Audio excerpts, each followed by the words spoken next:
Si tu veux aller vite, va seul, mais si tu veux aller loin, fais-toi accompagner. Aimables téléspectateurs, bonsoir et bienvenue à votre magazine socio-chrétien Menuram dans son édition rétro 2023, le magazine qui vous édifie, qui vous encourage, qui vous fortifie au travers de la parole de Dieu, mais également au travers de la science, par les différents thèmes que nous avons exploités en ces lieux et aussi par les témoignages des autres intervenants et de ceux que ce magazine bénit que nous vous partageons sur ces plateaux. Ce soir, comme je venais de le dire, c'est une édition spéciale, rétro 2023.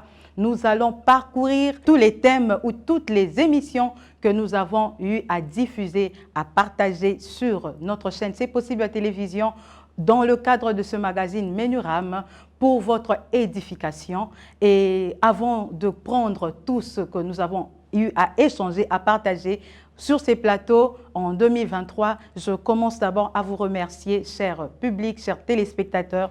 Vous avez toujours été là avec nous. Si nous continuons à présenter cette émission, à diffuser Menuram sur notre chaîne C'est Possible Télévision, c'est parce que vous continuez à nous suivre. Vous nous envoyez vos suggestions, vos questions, vos remarques.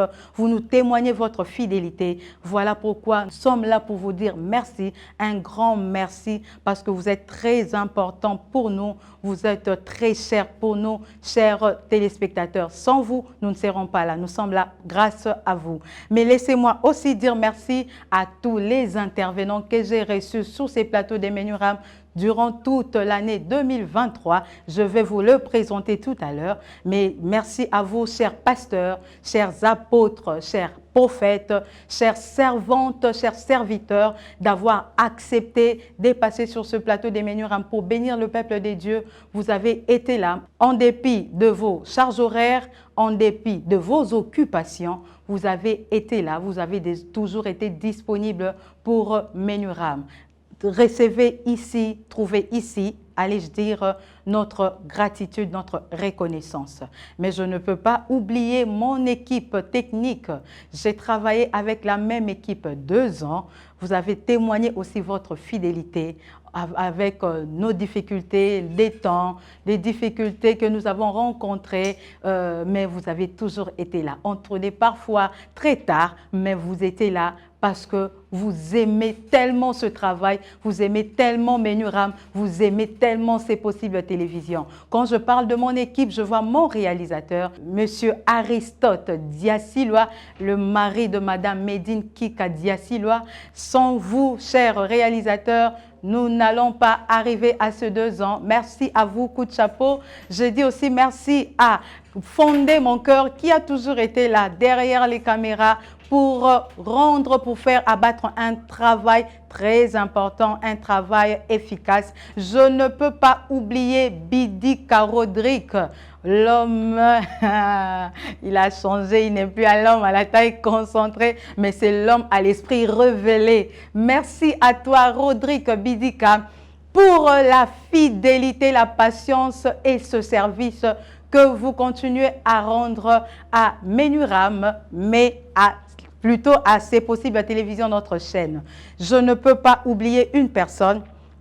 Cette personne est vraiment chère aussi pour nous et il s'agit de notre PCA, le maître Patrice Mbo Kindula, le PCA des CPBRDC. C'est grâce à lui que nous pouvons passer sur C'est Possible Télévision. Cher PCA, nous vous disons grand merci. Vous avez accepté, accordé à ces publics, à tous ceux, les chrétiens ou païens qui nous suivent, d'accéder à l'évangile, d'accéder à ce que nous partageons ici, d'accéder à la parole de Dieu. Nous vous disons également merci. Fidèles téléspectateurs, comme je venais de vous le dire, je vais à présent vous présenter l'équipe, les intervenants plutôt, avec qui j'ai eu à travailler durant toute cette année 2023.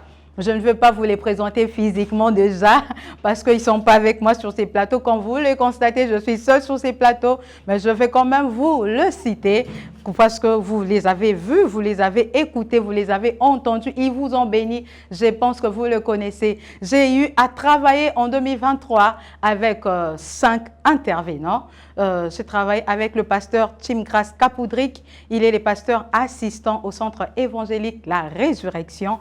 Avec lui, nous avons eu à présenter 13 numéros en 2023. Waouh! 13, ce n'est pas peu, hein? 13 numéros avec le pasteur Timgras Kapoudrik. Merci à vous, chers pasteurs. Aussi, il n'était pas le seul à passer sur ces plateaux des Menurab. J'ai aussi reçu sur ces plateaux l'apôtre Éric du Sabbat Moutoulingoy, l'homme à l'intelligence remarquable. Les publics ont aussi remarqué, comme moi. Avec lui, nous avons eu à diffuser, à enregistrer, à passer 8 numéros sur ces plateaux. 8, ce n'est pas peu non plus. Ils n'étaient pas seulement à 2. J'ai encore reçu un autre intervenant. Il venait de très loin, il venait de l'Afrique du Sud, du pasteur Jean-Claude Ndagano, qui nous a aussi bénis sur ces plateaux. Avec lui, nous avons eu à passer 2 émissions, l'impact des décisions qui a béni et qui a marqué nos téléspectateurs. Chers pasteurs, merci à vous. J'ai aussi reçu une autre personne. Lui, ce n'est ni pasteur, il n'est ni apôtre, mais c'est un prophète. J'ai reçu le prophète Zéphirin Mosengo Futuka Osborne. Avec lui, nous avons enregistré 5 émissions. Waouh! 5, ce n'est pas petit, non? Nous avons eu à réaliser 5 émissions avec lui. Apôtre, prophète, Zéphirin, merci à vous d'être passé. Je me souviens encore des difficultés que vous rencontriez toujours en venant sur notre plateau de Menurab. Mais aucune fois, vous aviez abandonné, aucune fois, vous étiez fatigué. Vous pouvez aussi vous dire, non, aujourd'hui, à cause de telle ou telle autre situation, je veux rentrer, je ne viens plus. Mais vous étiez toujours là. Voyez, trouvez ici, en ce petit mot, notre reconnaissance. Mais j'ai reçu une personne qui était particulière durant cette année 2023. Pourquoi particulière? Parce que c'était la seule femme. La seule femme que j'ai reçue sur ces plateaux depuis que Menurab existe. Je n'ai reçu qu'une seule femme et jusque-là, elle est la seule, elle est l'unique à être passée sur ces plateaux de Menurab. Une femme qui a quitté, qui s'est déplacée parce qu'elle avait écouté la voix de Dieu, parce qu'elle a écouté, obéi à la voix de Dieu de venir partager son témoignage qui est sa vie avec ce peuple de Dieu, avec ce grand public qui nous suit de partout dans le monde. Il s'agit de madame, de la servante de Dieu, Edouard Damukeza Itumba, maman Edo que nous appelons familièrement, qui a quitté Londres. Pas pour venir investir, pas pour venir vendre, pas pour venir acheter à Kinshasa, mais pour venir partager sa vie sur ces plateaux de Menurab pour l'édification du peuple de Dieu, servante de Dieu. Vous savez combien on vous aime, vous saviez combien on vous apprécie. Trouvez aussi ici notre reconnaissance, notre gratitude. Fidèles téléspectateurs, c'était là les intervenants que j'ai eus sur ces plateaux des Menurab en 2023. Et chacun, comme je venais de vous dire, avec Maman Edo, j'ai oublié de vous le dire, avec Maman Edo, nous avons aussi diffusé, nous avons passé 5 émissions aussi avec Maman Edo, les émissions qui vous ont tellement bénis. Mais parmi toutes les émissions, nous avons enregistré en 2023, au total, il y en avait 34. 34, vous pouvez comptabiliser avec moi. 34 émissions en 2023. Et ces émissions, ce n'étaient pas tous les numéros qui ont fait des échos, qui ont fait des réactions, mais nous avons reçu beaucoup de réactions, beaucoup d'échos de votre part, chers téléspectateurs, de votre part, de votre côté, vos points de vue que vous avez envoyés, nous avons reçus, et je veux énumérer quelques émissions qui vous ont béni, qui vous ont poussé à réagir, qui ont suscité beaucoup de questions, qui ont suscité des remarques, qui ont fait des échos sur ce plateau des Menurams en 2023. Revoyons maintenant ce qu'était l'année 2023, les émissions que nous avons diffusées sur notre chaîne C'est Possible Télévision. La première émission que je vais citer ici, pourquoi ce n'est pas la première que nous avons présentée en 2023, mais c'est la première émission qui a fait beaucoup d'échos. Nous avons reçu beaucoup de questions, beaucoup de témoignages.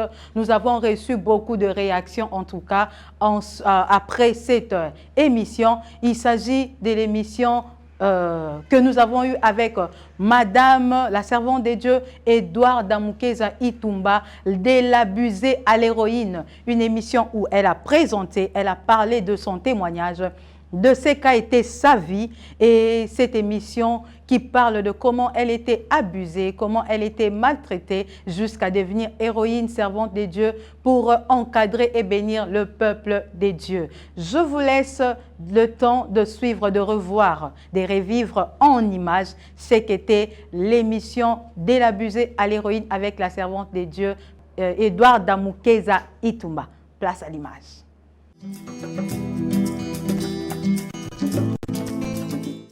Quand on dit à quelqu'un, tu es venu s'aimer la zizanie. Ok. Donc, je suis anglophone. Okay. Excusez-moi, mon français, je vais mélanger le lingala et puis le lingala, même vous allez prendre ce que vous pouvez prendre. Merci. Donc, quand on parle de les livrets, on parle des zizanies, et c'est de rejeter. On est venu planter le zizanie, on est venu troubler l'ordre. Ok. Alors, moi, ma vie, ça reflète. Ça reflète ce que les gens ont planté, ma famille, mes amis, tout ce qu'on a sémé, ça a créé de zizanie. La zizanie, en d'autres termes, on peut aussi dire la confusion. Confusion, oui. Confusion, trouble, traumatisme, tout ça. Mais livrer, si un animal consomme de livret, ça ne crée pas de trouble en lui. Mais si c'est un homme, ça crée quand même des confusions. Selon la botanique, quand on parle de livrets, je vais d'abord dire que quand quelqu'un est venu s'aimer, quand l'ennemi est venu s'aimer, la zizanie, il y avait deux buts. Le premier, c'est pour, en espérant qu'on va arracher. La deuxième, c'est les laisser croître de façon que quelqu'un va en manger et puis il va avoir des troubles. Parce que selon la botanique, quand vous mangez livré, ça vous crée des troubles. Ça vous donne des confusions. C'est comme de la drogue en fait.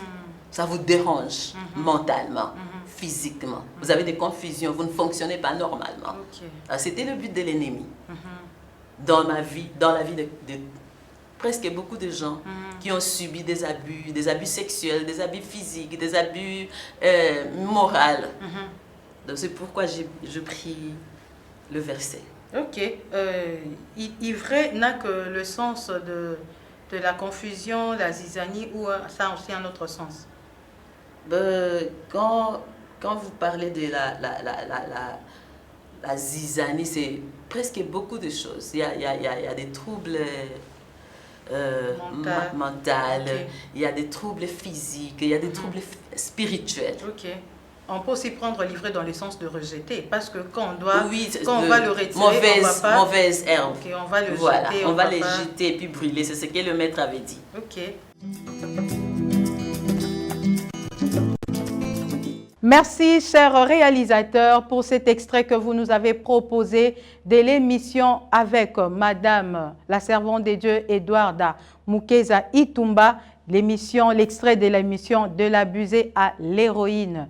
Nous passons à présent à une autre émission qui a aussi suscité des questions, des remarques, des suggestions, surtout beaucoup plus de commentaires. C'était l'émission avec le pasteur Jean-Claude Ndagano, l'impact des décisions. Je pense que cette émission a poussé nos téléspectateurs à prendre des décisions. Certaines avaient déjà pris de décisions, mais qui ont revu ces décisions après avoir suivi cette émission. Prenons aussi un extrait de l'émission L'impact des décisions. Place à l'image.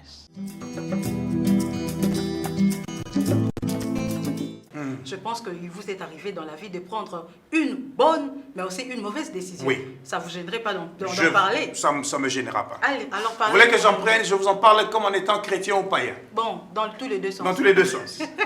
Ok, premièrement. Parce qu'il n'y a pas seulement de chrétiens qui vous suivent, il y a aussi de païens. J'ai pris un jour la décision de me marier. Ok. Et quand j'ai pris la décision de me marier, j'étais étudiant. Est-ce une bonne décision, une mauvaise? Ça, c'est un risque. C'est un risque. En tant qu'étudiant. C'est pourquoi je prends cet exemple. J'ai pris une bonne décision de me marier. Ok. Mais quand j'ai pris la décision de me marier, j'étais étudiant. En deuxième doctorat en médecine. Sans bourse. Je n'avais pas de ETC, boutique, au coin, où je vendais quelque chose. Mais j'ai pris la décision par la foi. Mon père me dit, Jean-Claude, c'est impossible, tu ne peux pas te marier. Parce que tu ne peux pas prendre en charge une femme. Vous savez quoi? J'ai dit, moi, Jean-Claude, permettez-moi seulement de me marier. Et je lui parle de ça, c'est le 14 août 2003. J'ai dit, je vais me marier le 27 décembre, le dernier samedi du mois. Pasteur, 4 mois. Vous aviez déjà une fiancée ou vous êtes Oui, encore j'avais déjà une soeur qui était là. Ok. Papa l'avait vue déjà, il savait, il m'a même posé la question. Je dis, mais c'est elle. Mais mon père, tu vois, quand même partout, papa, il se dit, non, ça ne va pas marcher. Moi, je dis, papa, pour moi, je crois que ça va marcher. Il me dit, comment? Je dis, vous savez, la Bible dit, Philippiens chapitre 4, verset 13, je crois, j'ai dit, je puis tout par celui qui me fortifie. Mon père n'était pas chrétien aussi assidu que moi. Alors il me dit, Jean-Claude, alors si tu veux te marier en décembre, tu vas te battre toi-même, tu es mon fils aîné, la coutume veut que moi je paye pour toi la dot de la femme. Mais comme tu tiens à te marier, dans le temps, moi je n'ai pas voulu, tu trouves la dot toi-même et moi je vais faire le reste. J'ai dit, ok, merci papa. L'essentiel pour moi, j'ai déjà l'autorisation. Je m'étais décidé, j'ai eu l'autorisation. Vous savez quelle autre décision j'ai prise? Laquelle, pasteur? Je suis allé dans un cybercafé à l'université, j'étais étudiant. J'entre à la faculté des sciences au cybercafé, j'écris, je fais un faire-part à Dieu. Vous savez, à l'époque, quand on se mariait, on faisait les faire-part. Oui. Ça se fait jusqu'aujourd'hui. Oui, comme je peux faire part au pasteur Chims. Ceci sert à te faire savoir que le frère Jean-Claude va se marier le 27 décembre avec la sœur Guigui Binda. Et votre contribution, les gens écrivent tant matériel, financière que morale, ou ceci, nous sera d'une... Nous avons besoin de la contribution morale. Moi, j'ai besoin de la contribution financière. J'ai dit, votre contribution financière nous sera d'un grand apport. Merci. J'ai signé. J'ai écrit à El Shaddai, Dieu Tout-Puissant. À l'époque, j'étais en train de prêcher sur le campus. Vous avez une foi. Ils ont une foi. Quand c'est foi, il s'appelle décision. Quel risque? Risque Makassi. Maman, madame, fiancée à l'époque. Écoutez, maintenant j'ai pris ce faire-part-là, j'ai fait 2 copies. Chaque jour, sur Nzambe là, présentant le Nzambe. Mais ce sont des choses que nos pasteurs nous avaient prêchées. Moi, j'étais enfant à l'église, on prêchait sur la foi. J'ai entendu un jour le pasteur Dominique prêcher sur l'histoire. Il y a Sambalana Sankeri, Bled Bakuma, qui a présenté par Nzambe. Dieu, regarde leurs menaces. Il a dit, ah, donc Dieu lit aussi les lettres qu'on a écrites par les mains des hommes. Moi, j'ai fait mon faire-part. Naboy Nabi, Naboy Nangam, adieu. Et la suite est que Dieu m'a béni. Dieu m'a donné l'argent en 4 mois. J'ai construit une maison dans la parcelle de quelqu'un à Rigini, là où Toubanda vit Nabiso. 5 mètres 40 sur 4 mètres 80, qui passe le numéro 20. Pour la Ningakine, na balabala asphalté, na boya na la place au côté Mayensi.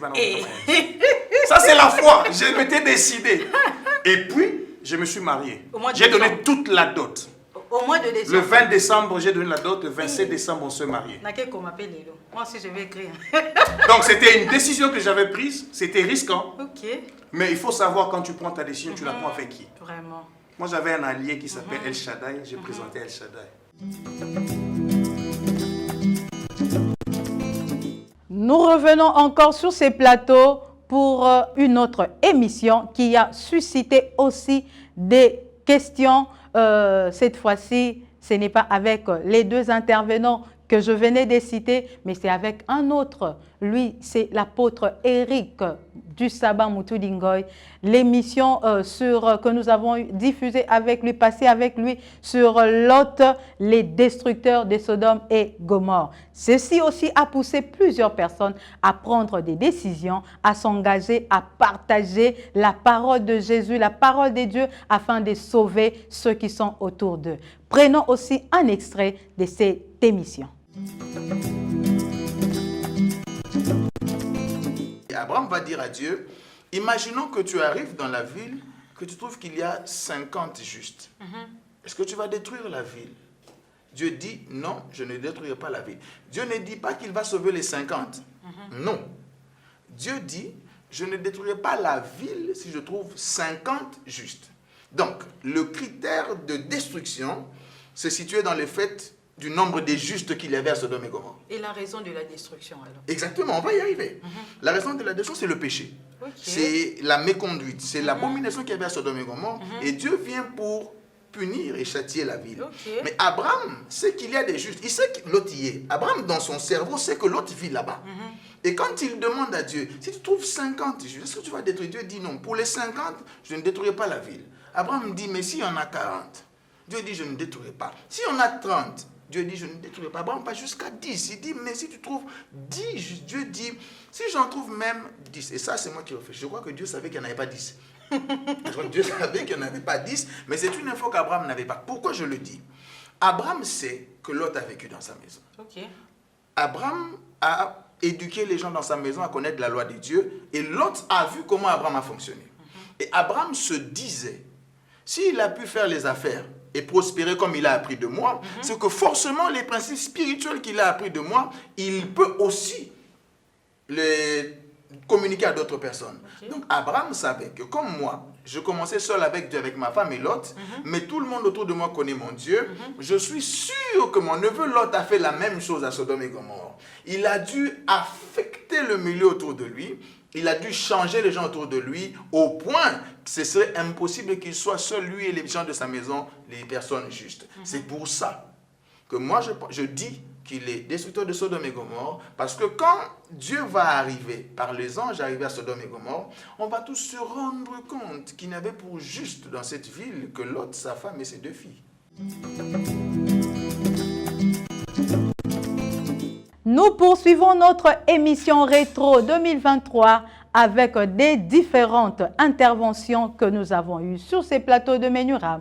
Je prends un autre intervenant qui était aussi passé sur ce plateau. Avec lui aussi, nous avons partagé plusieurs thèmes, mais il y a un thème qui a édifié, qui a boosté le peuple de Dieu. Ce thème était le parrainage, nécessité ou obligation. Vous comprenez qu'il s'agit du prophète Zéphirin Mosengo Futuka. Plusieurs personnes ne comprenaient pas l'importance du parrainage. Ils ne savaient pas, il y avait 2 confusions entre le parrainage, le coaching, le mentoring, mais il nous a clarifié les choses. Nous avons bien compris que le parrainage, le coaching et le mentoring sont 3 choses différentes.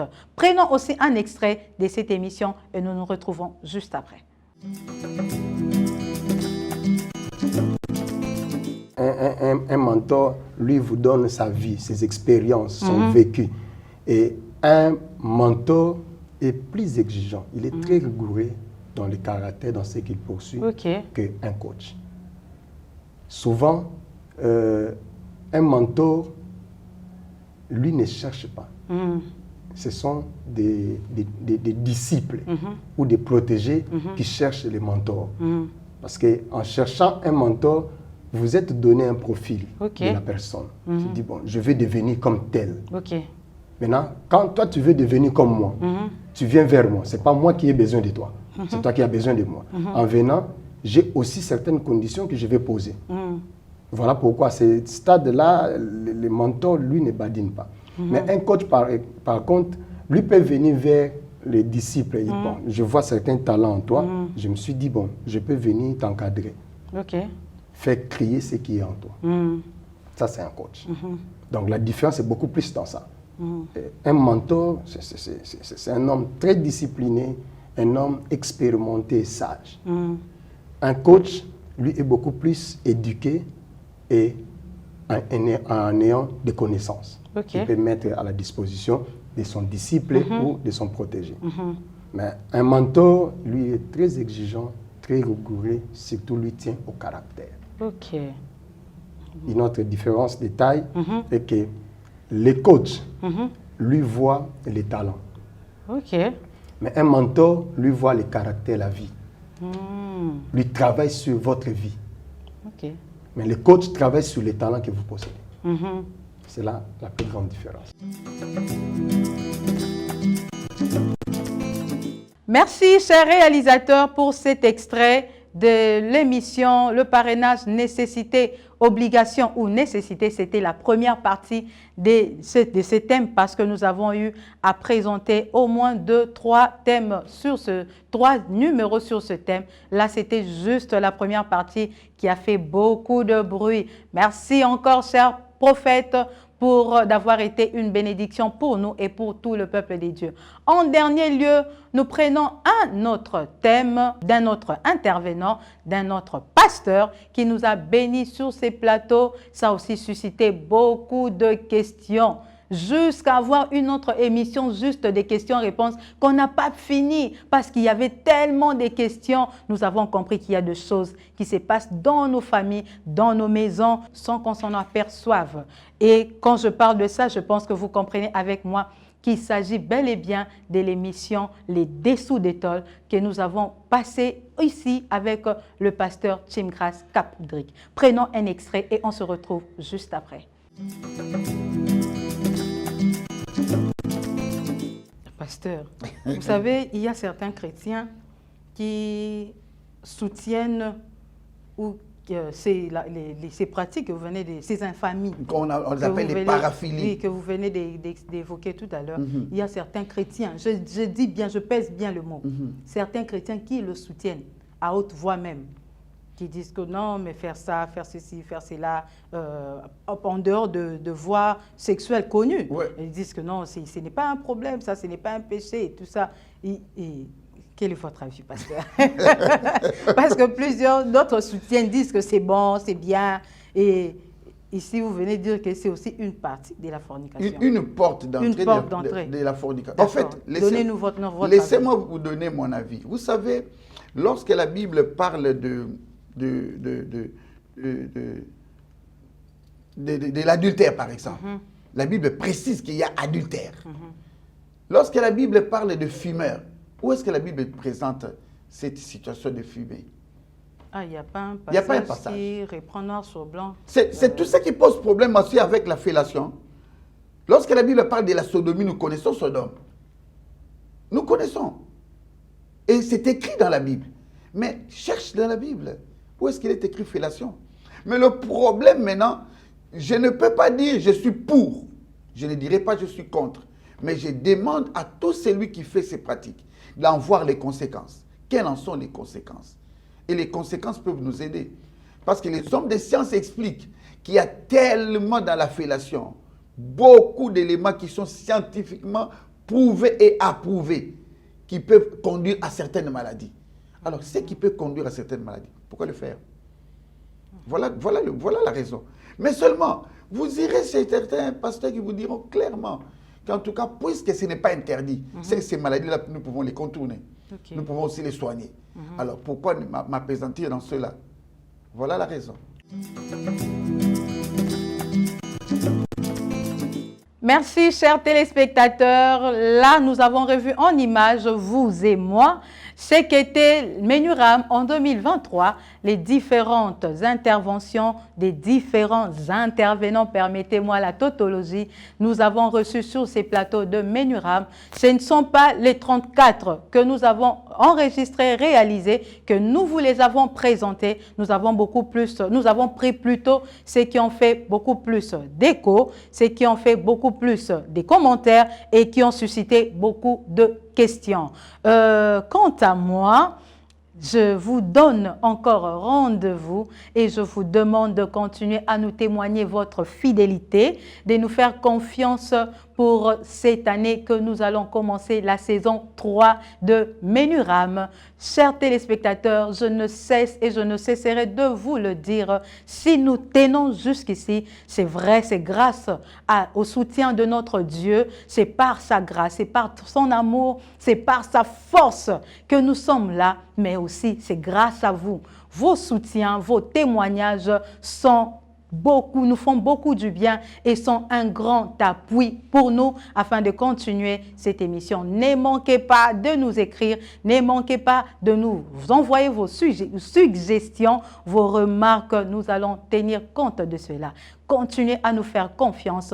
Vous savez, le devise de Ménuram le dit, ensemble plus loin. Jamais sans vous. Torokende Longo et ensemble Nabino. Torokende Musika, Torokende Liboso. Merci, fidèles téléspectateurs. C'était l'émission Rétro 2023 de Ménuram.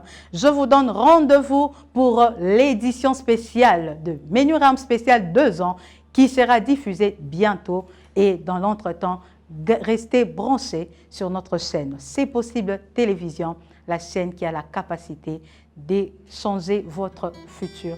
Au revoir et à la prochaine.